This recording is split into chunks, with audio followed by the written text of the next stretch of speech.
Hey guys, what's going on? Welcome back to the channel. Today's Monday, February the 26th. Short 4-game schedule today. We're going to check these games out in detail, see if we can come up with some winning picks. Guys, I'm going to try to be very, very brief again today in my analysis. The voice still has not recovered 100%. Still a little sick, but we're going to get through this video. We're going to come up with some winners today, guys. So let's not waste any time. Get right into tonight's action, guys. Let's go.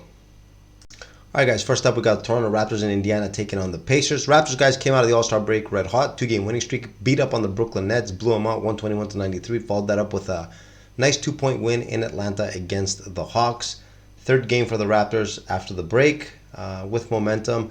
No new injuries, should be at full strength. The Indiana Pacers, 4 wins in their last 5, also out of the All-Star break with a winning 2-0 record, beat up on the Pistons and the Mavs in their last game. Both games double-digit victories for Indiana. Tyrese Halliburton healthy, back at it again with his big-time play. The Raptors guys on the second night of a back-to-back here. Both Toronto and the Pacers uptrending. They are playing some pretty good basketball. The line -6. Guys, I was checking this game out, trying to find an angle. What I did see is the Pacers, they are going to be on the second night of back-to-back. Indiana, they just played Dallas last night. They're just 2-8 on no rest this season, guys. And the 2 wins that they did pick up, they beat the Phoenix Suns by 2 points. And they beat the Milwaukee Bucks by 2 points. The rest of the games were losses. So the Pacers, guys, 2 wins in 10 games. And those 2 wins came with just 2 points on each of those games. So we're going to follow this stat over here, guys. Indiana seems to struggle a bit. Plus, it makes a little bit of a sense. They are a run-and-gun basketball team, so legs could be a little bit tired. Toronto playing well, so why not? Let's take Toronto here, guys, plus the 6. Up next, we got Detroit and New York taking on the Knicks. Pistons on a 5-game losing streak. 2 straight losses since the All-Star break. We're competitive in their last one, though, against the Orlando Magic. Only dropped that game by 3. At home. From time to time, the Pistons will put together some pretty good basketball, but overall, guys, are just 8-48. Brutal record. Worst team in the NBA by far. New York Knicks want to win their last 5. They have been downtrending, have split the 2 games after the All-Star break. Had a really nice win in Philly. Dropped their last one at home to the Celtics by 14. The team is struggling with injuries, but at least they have gotten DiVincenzo and Hartenstein back in the last 2. So things are not as bad as they were prior to the All-Star break, the week before the All-Star break. Now, guys, the Knicks favored by 11. I think this is a great bounce back spot for New York. I'm actually going to lay the points here, take New York. I think they're going to take this game very, very serious. They need to get back on track. Tom Thibodeau is not the type of coach that allows his players to play down the competition. I think New York gets an emphatic win tonight. Let's take them minus the points. Up next, we have the Brooklyn Nets and Memphis taking on the Grizzlies. The Nets struggling, just 1 win in their last 5. In their last few games, guys, those 4 losses have been playing some very bad basketball, especially their last 3 been stinking up. Look at some of these scores. 136-86 against Boston, a loss. 121-93 loss in Toronto. 101-86 in Minnesota. They have not only been getting blown out, but they haven't been able to put the ball in the basket. Haven't scored triple digits in the last 3. They changed their coaches. Just overall, things look terrible with Brooklyn. But with that being said, guys, they're just 3.5 games behind the 10th place Atlanta Hawks for the last play-in spot. Now with Trae Young getting injured, he's going to be out for 4 weeks. They might look at that and say, we might have a chance to maybe sneak in, even though it is highly unlikely the way Brooklyn has been playing. On the injury report, Ben Simmons injured himself in Minnesota. Listed as questionable for tonight. I doubt he plays. Memphis, 2 wins in their last 5. Have been playing pretty good basketball, guys, considering the long list of injuries that they've had pretty much all year.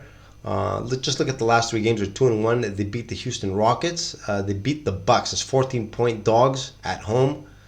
And they lost the Clippers by 6 in a game that they very easily could have won as well. So Memphis has been playing pretty good basketball. Now, guys, just looking at recent form, and the points do look like a favorable play here against Memphis. But usually, guys, basketball is kind of a strange sport. Usually, some of these bad teams, when they play against the good ones, they tend to play a lot better. The good teams play down with the competition. But when 2 bad teams go at each other, usually the better of the bad teams usually prevails. And in this spot, this is the Brooklyn Nets. I know this is an ugly play. I'm going to take Brooklyn here minus the 2. I think they bounce back, get a W here in Memphis. Last game of the night, we got Miami Heat and Sacramento taking on the Kings. Miami Heat, 4 wins in their last 5 games. They're uptrending, playing pretty good basketball. Won their first game out of the All-Star break. Nice 11-point win in New Orleans the other day. Bit of a scuffle in that game. A couple players got suspended. Jimmy Butler, Nikola Jovic are going to be out tonight. They got a 1-game suspension. Thomas Bryant got 3 games, but he hasn't been in the rotation, so pretty much just Butler and Jovic are the 2 players not going to play. They might get some reinforcements though. Terry Rozier listed as questionable. It's a good chance he comes back tonight.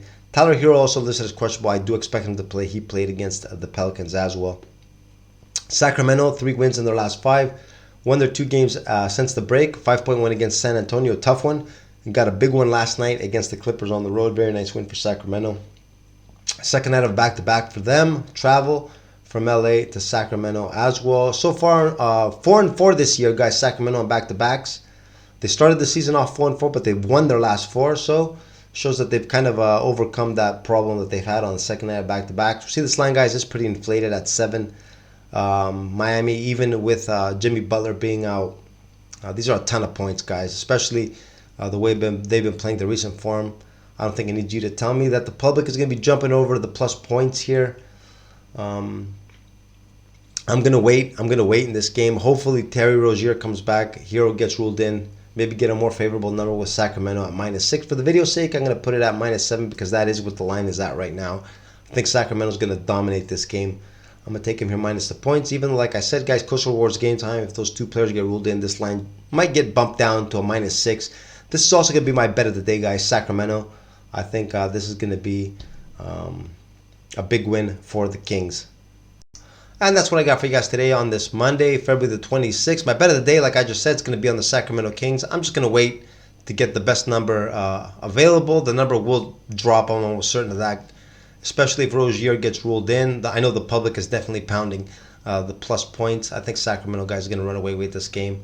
They've been playing well. They looked sharp last night. They have overcome their early season back-to-back struggles. They've won 4 straight on back-to-back, so I'm not really worried about that either. I really like the Kings tonight, guys. But overall, the card looks pretty good. Short 4 games, but I think I kind of like tonight's action, guys. Anyways, with that being said, I'm going to wrap up the video, guys, right here. Wish you all good luck on your plays, and I'll see you all again tomorrow. Have a good one. Later.